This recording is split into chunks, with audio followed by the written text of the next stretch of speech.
আমাদের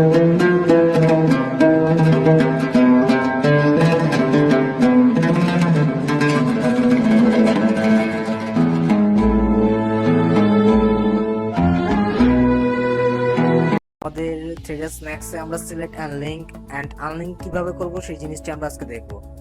সো চলুন শুরু করা যাক।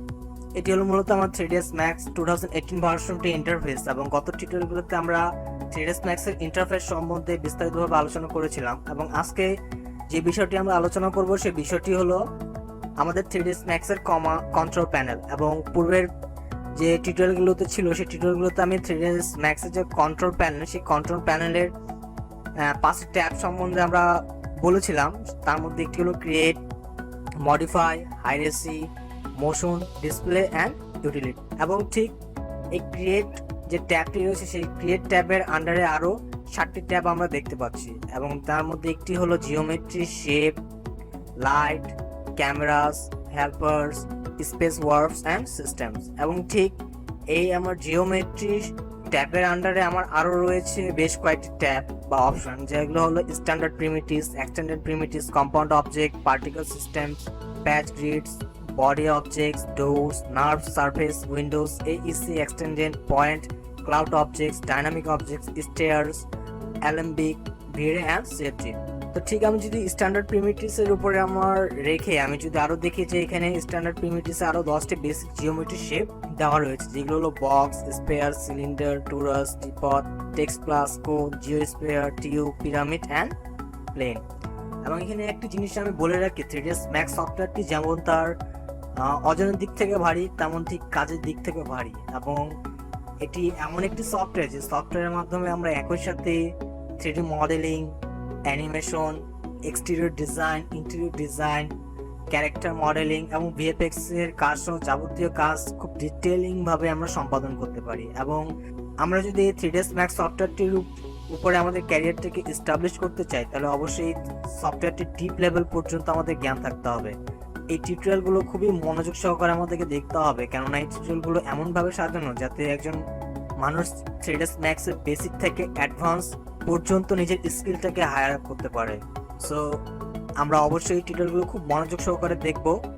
এবং এখন চলুন আমরা চলে যাই হলো আমাদের যে দ্বিতীয় যে আমাদের সেশনটি ছিল সেটিতে, যেটি ছিল হলো মূলত আমাদের select link and unlink selection. এখন আমরা select link and unlink selection কিভাবে করতে হয় সেই বিষয়টি দেখব। তো তার জন্য আমি যেটি করবো, আমার পার্সপেক্টিভ ভিউটি সিলেক্ট থাকা অবস্থায় আমি আমার পার্সপেক্টিভ ভিউপোর্টটিকে আমি ম্যাক্সিমাইজ করে নেব। এবং ম্যাক্সিমাইজ করার পরে আমি একটি বক্স নিয়ে মাউসের আমার লেফট বাটনের উপরে চেপে ধরে ঠিক মাউসটি ড্র্যাগ করব। ড্র্যাগ করে দেন আমি আমার মাউসটি ছেড়ে দেবো। ছেড়ে দেওয়ার পর আমি যেটি করব, জাস্ট উপরে আমি ড্র্যাগ করব। এখানে আমার একটি বক্স অঙ্কন হয়ে গিয়েছে, এবং এখন আমি যেটি করব, আমি একটি স্পেয়ার অঙ্কন করব। এবং স্পেয়ার অঙ্কন করার জন্য আমি যেটি করব, ঠিক স্পেয়ার এই অপশনটির উপরে ক্লিক করে আমি স্পেয়ারটি সিলেক্ট করে ঠিক একইভাবে মাউসের লেফট বাটনটি চেপে ধরে আমি ড্র্যাগ করব, এবং এখানে আমার একটি স্পেয়ার অঙ্কন হয়ে গিয়েছে। এখন যে জিনিসটি করব আমি, সেটি হলো আমি সিলেক্ট লিঙ্ক অ্যান্ড আনলিঙ্ক সিলেকশনের ব্যবহারটি আসলে কিভাবে করতে হয় সেটি দেখাবো।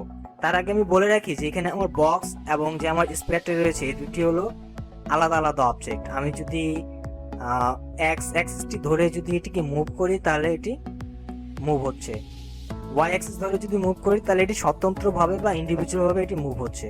ঠিক একইভাবে আমার বক্সটিও ক্ষেত্রেও সেম। আমি যদি বক্সটি ধরে এক্স অ্যাক্সিস ধরে যদি আমি মুভ করি তাহলে আমার বক্সটি এক্স অ্যাক্সিসের দিকে মুভ হচ্ছে, ওয়াই অ্যাক্সিসের দিকে মুভ করলে এটি ওয়াই অ্যাক্সিসের দিকেও মুভ হবে।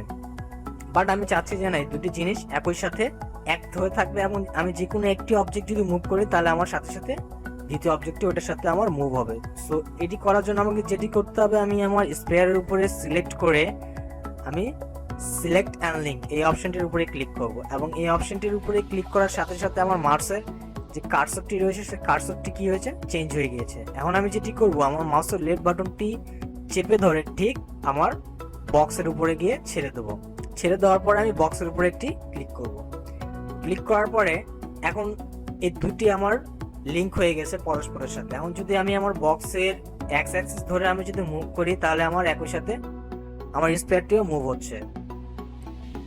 আমি যদি এখন চাই যে না, আমি একটু এই দুটি অবজেক্টকে হলো আনলিঙ্ক সিলেকশন করব এবং আবার আগের অবস্থায় ফিরিয়ে নিয়ে যাব। তাহলে সেটি করার জন্য আমাকে যেটি করতে হবে, আমার এই মেইন টুলবারে আনলিঙ্ক সিলেকশন, আমার বক্স সিলেক্ট থাকা অবস্থায় আনলিঙ্ক সিলেকশনের উপর আমি একবার ক্লিক দেবো। দেন আমার জিও স্পেয়ার সিলেক্ট থাকা অবস্থায় আমি আনলিঙ্ক সিলেকশনের উপরে আবার ক্লিক দেবো। এখন যদি আমি আমার বক্সটিকে মুভ করি তাহলে এটি ইন্ডিভিজুয়াল বা স্বতন্ত্রভাবেই মুভ হচ্ছে, এটির সাথে এটির কোনো আর লিঙ্ক নাই। দ্যাটস মিন এই দুটি অবজেক্ট পরস্পর থেকে আনলিঙ্ক হয়ে গিয়েছে। ঠিক একইভাবে আমার জিও যে স্পেয়ারটি রয়েছে সেই স্পেয়ারটিকে আমি মুভ করতে পারি স্বতন্ত্রভাবে। সো এটি ছিল মূলত সিলেক্ট লিঙ্ক এবং আনলিঙ্কের ব্যবহার। আজকের টিউটোরিয়ালটি মূলত এই পর্যন্তই, এবং সেই সাথে আমি যে সামনে আমাদের টিউটোরিয়ালগুলো রয়েছে সেগুলো দেখার আমন্ত্রণ জানিয়ে আজকের মতন এখানে শেষ করছি। তো সেই পর্যন্ত আপনারা সকলে ভালো থাকবেন, সুস্থ থাকবেন। আসসালামু আলাইকুম।